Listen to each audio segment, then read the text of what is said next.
all our children are in danger. The mystery of Season 3 of Riverdale starts to take shape, so let's break down Season 3, Episode 2 and find out just what happened.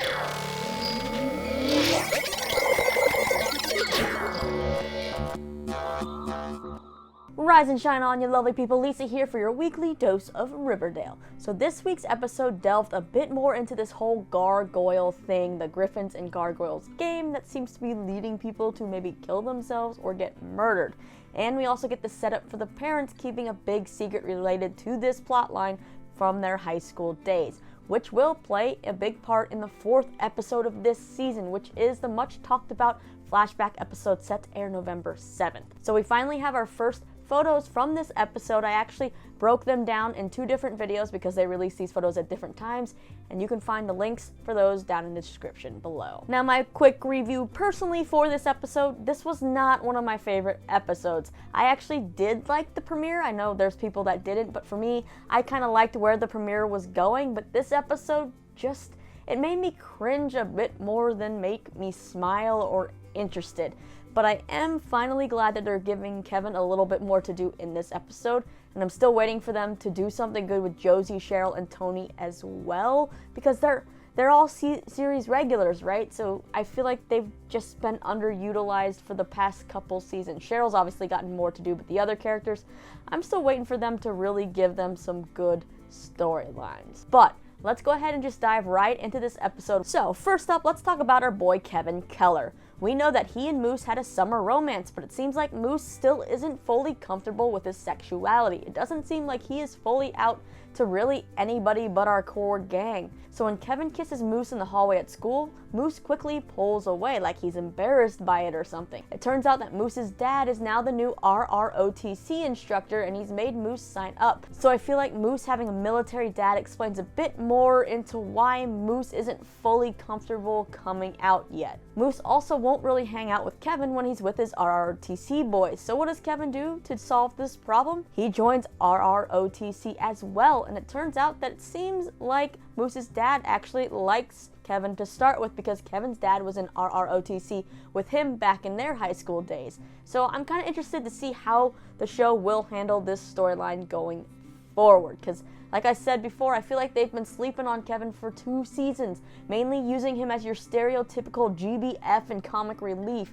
I don't think he did have that one bit of storyline where he kind of went off the rails and was, cruising the forest and stuff, but I feel like he really needs something more to do, and hopefully this season he'll get a chance to shine. Now on to Archie-kin's entrance into Juvie. Archie gets processed and he meets with Warden Norton, who tells Archie there's a music room no one uses, and that if Archie kind of is respectful and helps keep everything orderly, then they're gonna have no problems, and it seems like it's fine for Archie to use this music room. Archie's bunkmate is a big, buff, mysterious guy nicknamed Mad Dog, who was the only guy to have a lot of stuff at Juvie, and at first all he says to Archie is to keep his shoes tied real tight. Yeah, it seems like everybody wants your fancy shoes when you come to Juvie here. Now when Archie first steps into the yard, it's time for him to choose a side. He has to decide where he is going to kind of go and fit in. Kind of like that first day of school when you got to figure out where you're going to sit in the cafeteria, what kind of clique you want to belong to if you're into cliques. Well, Archie goes up and finds the other serpents, but they're a little bit hesitant about letting him in. And surprise, who's there? Joaquin. And this isn't the same, nice, sweet Joaquin we've seen before. He's now in prison, or I should say Juvie, and it looks like it's hardened him up a bit. So, why is Joaquin now in Juvie? Well, after coming back to town to help out Fangs back in the last season, Joaquin decided to hang around a bit longer and ended up getting hauled in on riot night. So, Joaquin is back in the picture. I wonder if I think it's giving fans a little hope that maybe Kevin and Joaquin can still have something. Anyway, Joaquin tells Archie that the serpent tattoo alone will not buy him his protection. So if Archie wants the serpents to look out for him, then he has to go shiv a ghoulie in the yard. Well, Archie decides that that is not him. He's not going to do it, so he thinks he can survive on his own. Oh, sweet Archiekins. That's kind of wishful thinking, right? Archie then decides to head to the music room, but gets jumped by a bunch of ghoulies who are in there because of, well, Archie and what happened on race night. So they beat him up, but they make sure not to touch his face because that would, of course, tip off the guards. Plus, who would want to hurt that pretty face? And they, of course, steal Archie's shoes. Yeah, I guess he didn't tie him tight enough. But the most cringeworthy part of this whole scene for me was this. Have we met before? We were at the drag race the day you called the cops on us. We're in here because of you. Ghoulies. Crap. Seriously, Archie couldn't have muttered anything else. He's just like, ghoulies, crap. Yeah, I don't know. Meanwhile, Veronica visits Archie and is trying to keep him updated about everything at Riverdale High, and she's promised that she will take over as class president while he's away to keep everything in order and in shape for him whenever he happens to return, if that does happen at some point. But of course, things aren't going too perfectly. You see, Cheryl's already stepped up and asked Principal Weatherby to take over as president because she needs it for college applications, and it seems like she will not budge on this. Cheryl actually suggests to Veronica that maybe she should use her time to actually help Archie and try to get him out of Juvie and prove his innocence. So Cheryl suggests looking into the Innocence Project. So yeah, while Cheryl may be stealing your stuff right in front of you, she also has really good advice, you know? She knows what she's doing. Well, Veronica actually likes this idea, and with Hermione's endorsement, Veronica starts a Riverdale chapter of the Innocence Project. Meanwhile, back in Juvie, after receiving some Riverdale high spirit kicks from Veronica, yeah, really flashy shoes are not gonna fly in prison, right? Archie also talks with Reggie about the football team and learns a bit more also about Mad Dog, his cellmate, who survives but is neither a serpent nor a ghoulie. And Archie's like, how do you do this? And Mad Dog is just kind of like, well, I do it, and you don't want to know how I do it. So Archie decides he doesn't want to live like an animal, which is how Mad Dog described everybody in Juvie. So Archie steps out in the yard and he grows some balls and gives this speech about not wanting to be treated like an animal, because if they do that, then they just give the guards, you know, what the guards want. They'll pick each other off, and yeah. Archie says there's another way. They can live there peacefully. So what does Archie do? He takes a page out of the movie like The Longest Yard and organizes a football game to get some unity there, and the teams are going to be mixed. There'll be no more gangs, and the MVP will get his shoes. Yeah, I don't know what world we're living in, but only on a show like this or in the movies would Archie get away with this and not have his ass kicked. Although I guess it did kind of work in a way for Orange is the New Black with the kickball game if you watched the latest season of that, but you know, to me that felt a little bit more believable than Archie walking in as a new kid and being like, yeah, let's be peacemaker here, and everybody listens to him. Now, if you thought Archie muttering, ghoulies, crap, was cringeworthy, this next scene is actually my most cringeworthy moment of this episode and this season so far, and probably in the last handful of episodes that we've seen of this show. I really have this love-hate relationship with musical numbers on this show. I like the performances, I like the songs, but mainly when they're performed at an assembly or a concert and it makes sense. But here, Veronica hands over the presidency if Cheryl and the River Vixens help her come out and cheer for Archie at this Juvie football game. And it's surprising that the cops just let this happen. The guards, the warden, they're just watching it all happen. But the girls show up and give a performance of Jailhouse Rock, and yes, they sound great. It looks so much fun. Then we also have the inmates running to the fence and shaking it, but it's this little close-up right here that just makes me super uncomfortable. Yeah, that just makes it look like Archie's doing a little something else at that fence, right? Yeah, kinda cringy. But back to the plot of the show. So Hiram shows up in the middle of this performance and we learn something not surprising. He has Warden Norton under his control, and Veronica can resist Hiram all she wants, but he truly holds all the power. All he does is give a nod to the warden, and all of a sudden the guards rush out in riot gear to break up the football game, cause an actual riot, and they say it started by none other than Archie. Now when Archie returns to his cell after the riot, Mad Dog and all of his stuff are gone.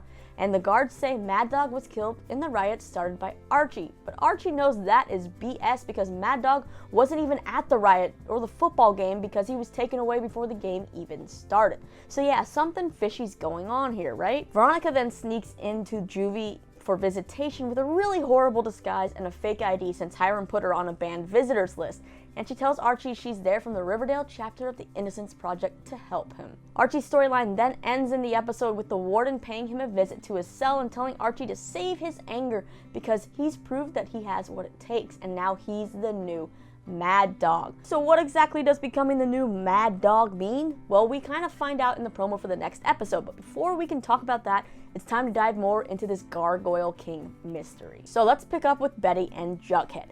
Betty is back home after a night in the hospital from her seizure, and of course Polly and Alice are tending to her and trying to comfort her and saying all they did the night that this happened was have some friends from the farm over to make skewers when Betty tells them what she thought she saw. They all chalk this up to a hallucination from the seizure. Now, I just want to make a note here that many people think, you know, this is all supernatural and there's magic involved and this has to be some kind of crossover with Sabrina, the Chilling Adventures of Sabrina that's coming out next week.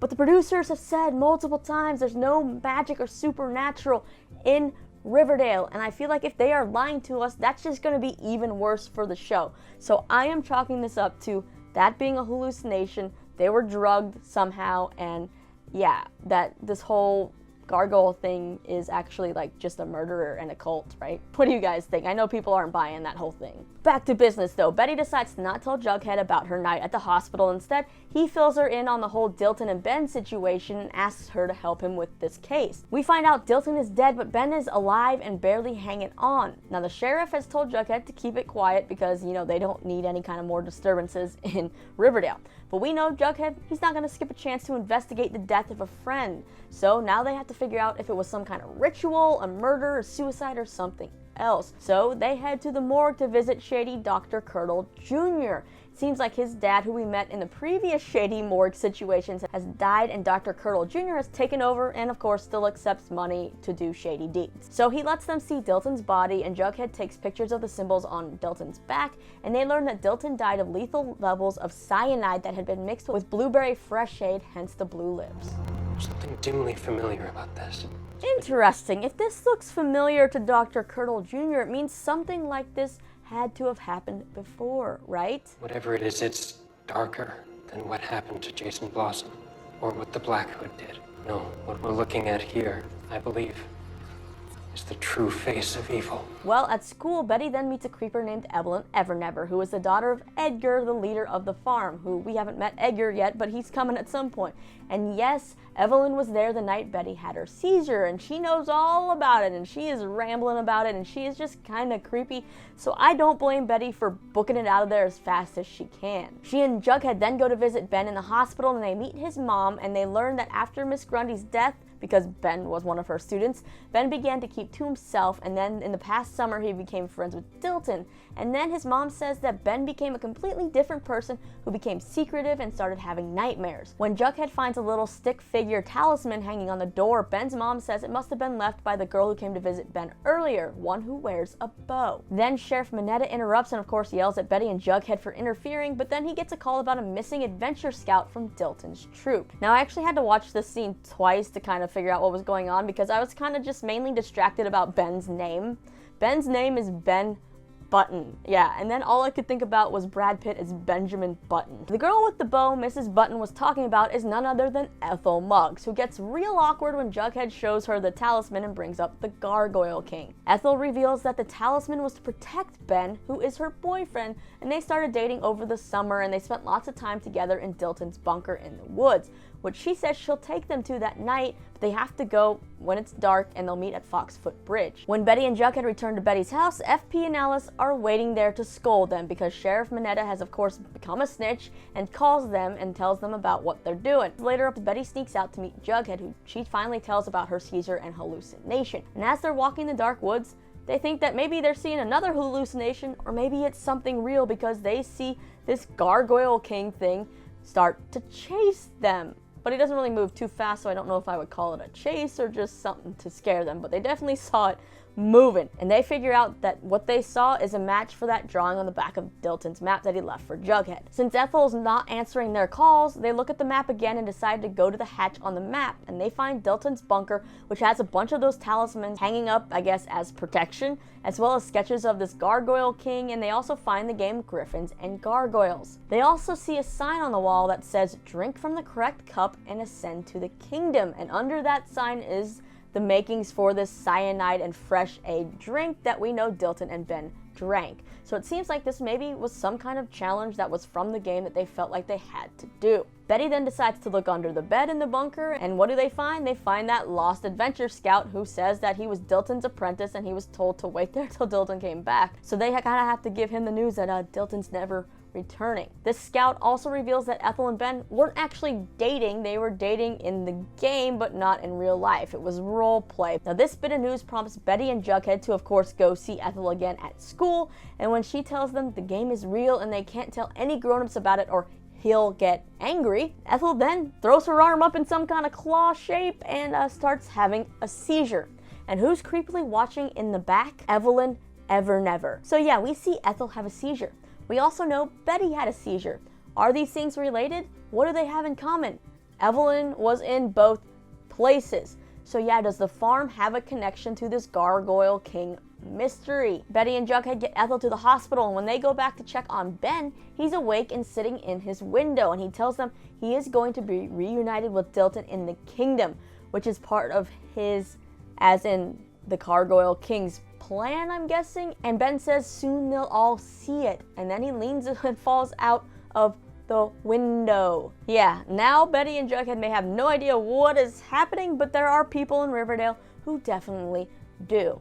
Hermione has all of our parents gathered in her office, and she says that now that the Adventure Scout has been found, he'll soon start talking. If that scout starts talking, it might lead back to a secret that these parents buried years ago that they made a pact to not talk about.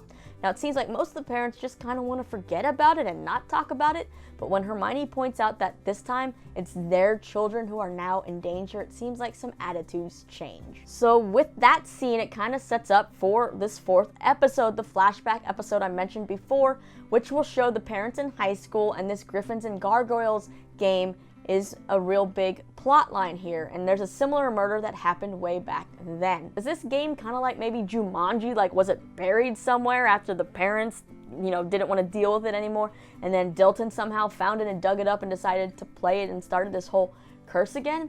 I guess we're gonna have to wait to find out, so let's go ahead and just look at the promo for the next episode. Welcome to your first game. We've got a problem. What are you two hiding? Welcome to the pit. Come at me. Make me bleed. Oh man, looks like Jughead has no fear and is willing to do whatever he has to for this case. So yeah, Ethel's gonna teach him how to play this game. We also see that Veronica's speakeasy will finally come to life, and Archie being the new Mad Dog means that he's basically the Warden's fighter in some kind of underground fight club thing.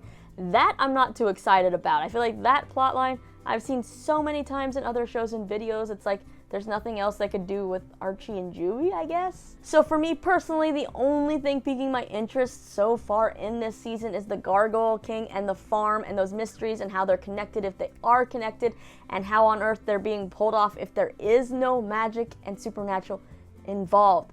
But I guess that would make sense because this is the central mystery for the season. However, these other storylines we're getting in this season so far, they're honestly just not doing it for me. The whole Archie and Juvie. Hopefully though, over the course of the season, it'll get better, right? Because I feel like it has to. Plus, we're only 2 episodes in. So I feel like the beginning of a season is usually kind of rough, and then it picks up by the end when it finds its rhythm, hopefully. But that's all I gotta say about this week's episode of Riverdale. So now it is your turn to sound off in the comments. What are your thoughts on the season so far? Are you kind of like me where you're into some storylines but not others? Are you fully into it? Or are you kind of checked out and being like, I don't know if I should keep watching this show? Any theories about this Gargoyle King thing, and do you think it is linked to the farm? Let me know all your thoughts and theories down in the comments, and then you can click right over here to see those 2 preview videos with those first look flashback episode photos. And don't forget to subscribe so you don't miss your weekly dose of Riverdale with me, Lisa, and as always, thanks for watching, guys.